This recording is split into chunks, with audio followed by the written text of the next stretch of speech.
Assalamualaikum warahmatullahi wabarakatuh. Apa kabar teman-teman semuanya?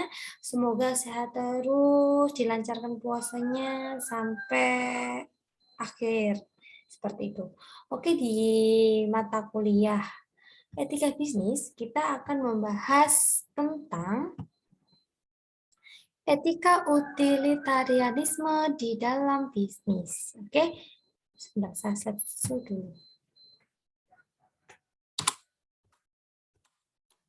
Jadi setelah mempelajari bab ini, mahasiswa diharapkan mampu menjelaskan kriteria dan prinsip etika utilitarianisme. Yang kedua, menjelaskan nilai positif etika utilitarianisme. Yang ketiga, menjelaskan utilitarianisme sebagai proses sebagai standar penilaian. Yang keempat, menganalisa keuntungan dan kerugian etika utilitarianisme. Yang kelima, menjelaskan kelemahan etika utilitarianisme. Yang keenam, menentukan jalan keluar agar etika utilitarianisme dapat dipakai. Lalu, yang pertama kita akan membahas kriteria dalam prinsip etika utilitarianisme. Yang pertama itu kriteria atau manfaatnya. Kriteria dan prinsipnya itu adalah manfaat. Bahwa kebijaksanaan atau tindakan itu akan mendatangkan, memberikan manfaat atau keuntungan tertentu, sehingga kebijaksanaan yang baik adalah yang menghasilkan hal yang baik pula. Nah, di sini dikatakan pasti semua etika di sini, prinsip dan etikanya itu akan mendatangkan manfaat. Yang kedua, manfaat terbesar kebijaksanaan atau tindakan akan mendatangkan situasi tertentu terlebih besar dibandingkan kebijaksanaan atau alternatif yang lainnya, dan akan mendatangkan manfaat lebih banyak daripada kerugiannya. Dalam situasi tertentu, ketika kerugian tidak bisa dihindari, maka minimal kerugian terkecil itu yang akan didapat. Nah, di sini bisa dikatakan, jika berbisnis pasti ada keuntungan dan ada kerugian. Jika menggunakan etika utilitarianisme, nanti bisa menekan atau memperkecil kerugiannya. Jadi manfaatnya yang akan lebih besar. Seperti itu. Lalu manfaat terbesar bagi sebanyak mungkin orang adalah kebijaksanaan atau tindakan itu dinilai baik atau membawa kerugian yang kecil, sekecil mungkin bagi sedikit mungkin orang. Jadi di sini dikatakan yang harus mendapatkan manfaat itu harus orang banyak, dan yang mendapatkan kerugian itu yang sedikit orang, begitu. Jadi yang ditekankan itu manfaat bagi banyak orang, bukan untuk dirinya sendiri atau kelompoknya sendiri. Lalu ada 3 pegangan etika utilitarianisme. Ada 3 ya. Yang pertama, suatu kebijaksanaan atau tindakan adalah baik dan tepat secara moral jika kebijaksanaan atau tindakan itu mendatangkan manfaat atau keuntungan. Jadi bisa dikatakan kebijakan atau tindakannya kalau menggunakan etika utilitarianisme ini dikatakan baik semuanya tindakannya, manfaatnya itu banyak. Lalu yang kedua, di antara berbagai kebijakan dan tindakan yang sama baiknya, mempunyai manfaat terbesar adalah tindakan yang paling baik. Jadi tetap ya manfaatnya yang terbesar.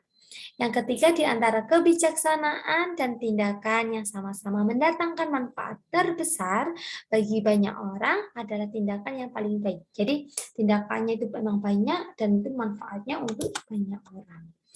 Bertindaklah sedemikian rupa sehingga tindakanmu itu mendatangkan keuntungan sebesar mungkin bagi sebanyak orang mungkin. Jadi harus manfaatnya didapatkan oleh banyak orang, gitu. Yang kedua, nilai positif etika utilitarianisme.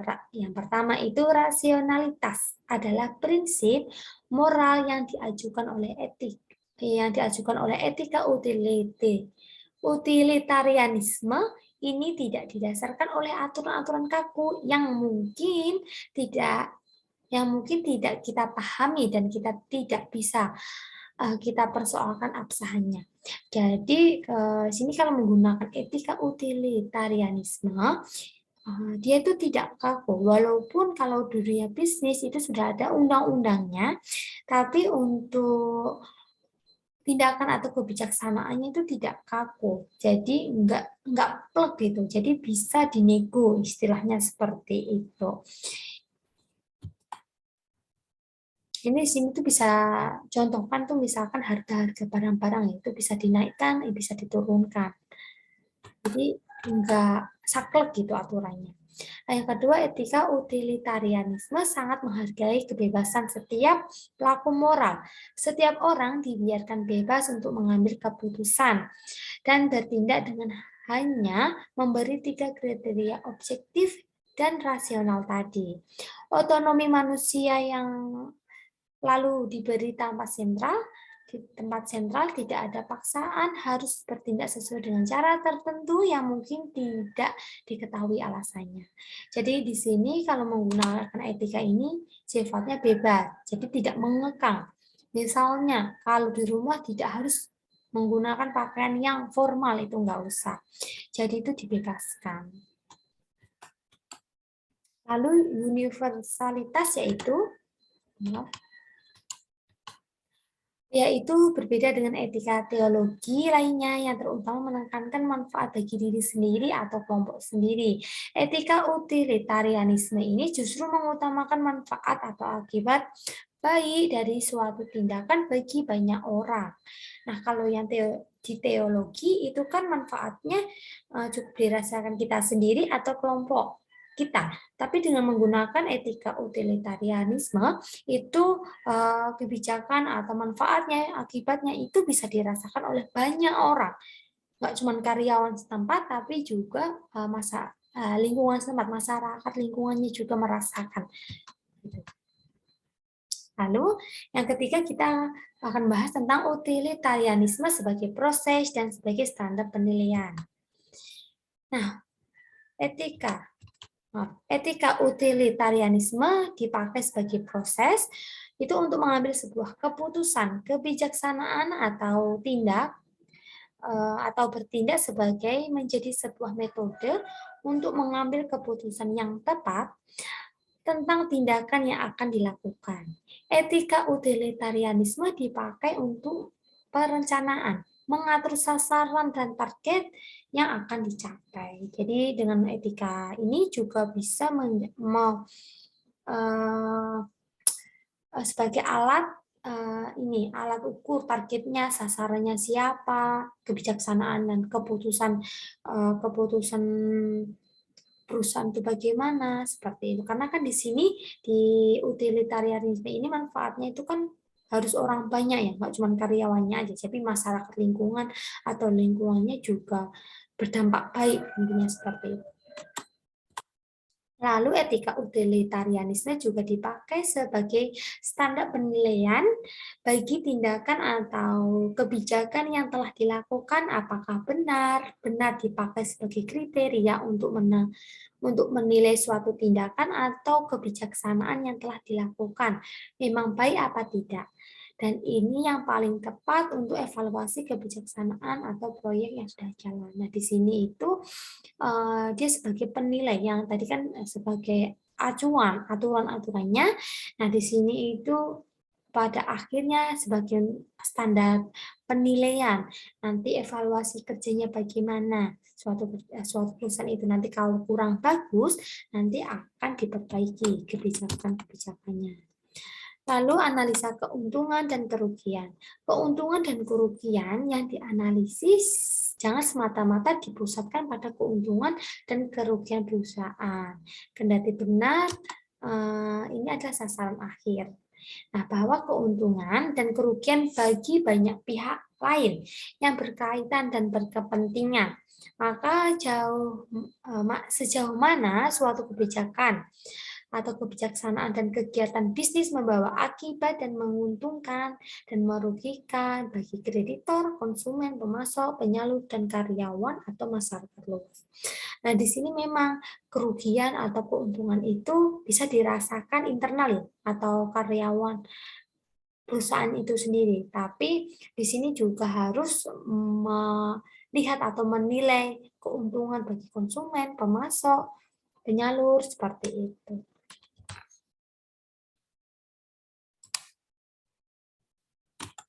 Lalu analisis keuntungan baik kerugian ditempatkan dalam kerangka uang dan juga aspek-aspek moral, hak dan kepentingan konsumen dan hak karyawan, kepuasan konsumen dalam kerangka kesejahteraan, kebahagiaan dan keamanan.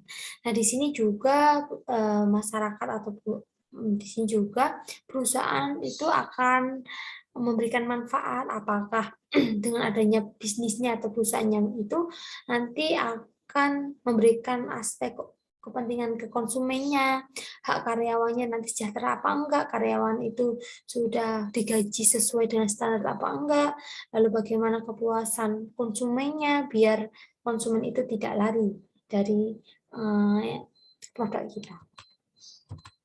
Lalu keuntungan dan kerugian dalam jangka panjang.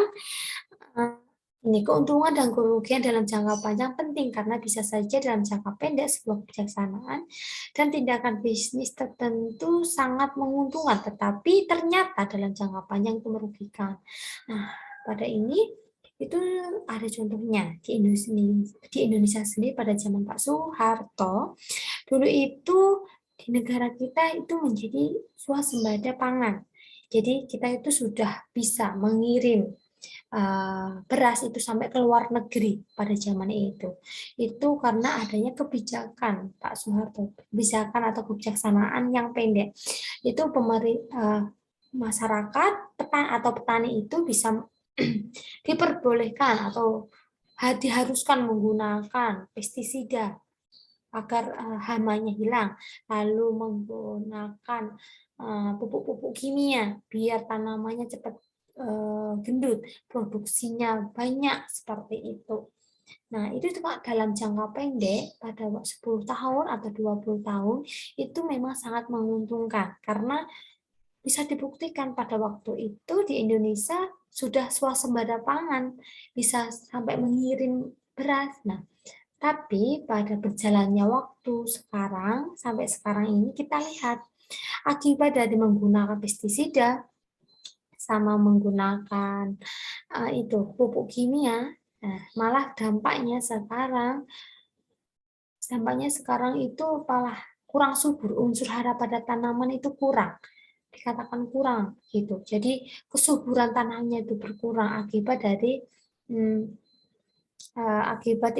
akibat menggunakan bahan-bahan kimia itu. Seperti itu yang jangka panjang sampai sekarang kita rasakan, petani itu malah nggak subur tanahnya. Jadi unsur hara dalam tanahnya itu berkurang. Lalu kelemahan etika utilitarianisme.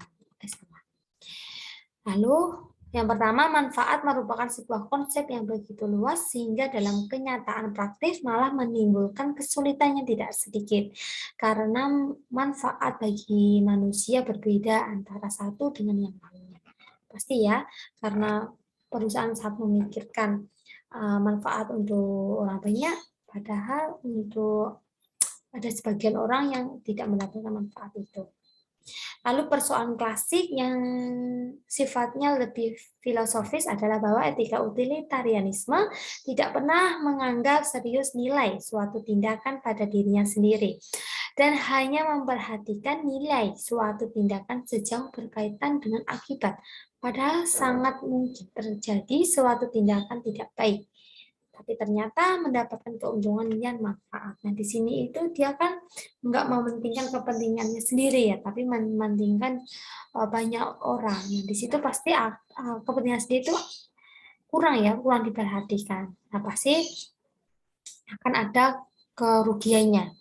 Tapi pada jangka waktu, pada kenyataannya akan mendapatkan keuntungan atau manfaat tetap bagi orang banyak tapi. Lalu etika utilitarianisme tidak pernah menganggap serius kemauan atau motivasi yang baik dalam melakukan tindakan tertentu, tetapi ternyata membawa kerugian yang besar bagi banyak orang, tindakan itu dinilai tetap tidak baik dan tidak etis. Lalu variabel yang dinilai tidak semuanya bisa dikualifikasi, sulit sekali mengukur dan memperbandingkan keuntungan dan kerugian hanya berdasarkan variabel yang ada. Jadi memang variabel-variabel itu banyak, tapi kan nggak semuanya itu bisa diukur. Jadi cuma beberapa aja.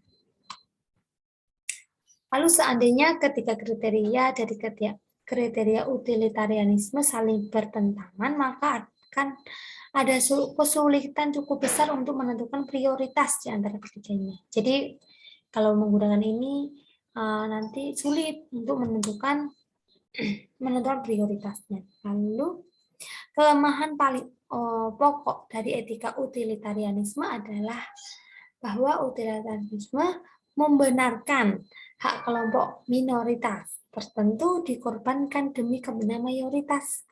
Tindakan ini dinilai baik dan etis. Nah, dengan adanya etika ini, kelompok minoritas itu dikesampingkan, yang diutamakan itu pasti keuntungan orang banyak atau mayoritas.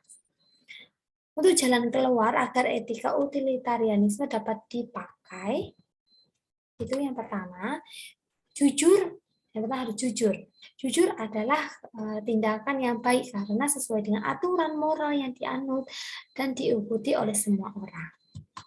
Lalu jujur adalah tindakan yang baik karena dianut dan diikuti semua orang yang akan mendatangkan manfaat terbesar bagi banyak orang dan mendatangkan kerugian terkecil bagi segelintir orang. Ada dua prinsip yang harus diperhatikan. Yang pertama, suatu tindakan adalah baik dan dari segi etis jika tindakan itu hanya dituntut oleh aturan-aturan moral yang memang benar. Yang kedua, sebuah aturan moral yang tepat jika jumlah keseluruhan manfaat yang dihasilkannya diikuti semua orang di suatu situasi tertentu. Jadi ada dua prinsipnya ya.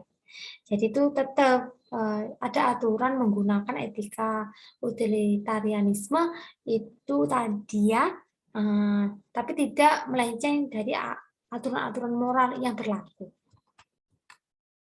Hal-hal yang perlu diperhatikan dalam situasi terpaksa. Perlu menggunakan perasaan atau intuisi moral kita untuk mempertimbangkan secara jujur apakah tindakan yang kita ambil memenuhi kriteria etika utilitarianisme di atas memang manusia. Jadi bisa dipikir ya di situ dengan etika itu tuh manusiawi apa enggak gitu. Dalam hal khusus konkret di mana kebijaksanaan atau tindakan bisnis tertentu dalam jangka panjang tidak hanya menguntungkan perusahaan tetapi juga pihak terkait. Begitu baik. Terima kasih. Sudah. Oke, baik, terima kasih. Jika nanti ada pertanyaan bisa ditanyakan di grup WA seperti itu. Oke, saya tutup aja. Mohon maaf kalau saya ada salah kata. Wassalamualaikum warahmatullahi wabarakatuh.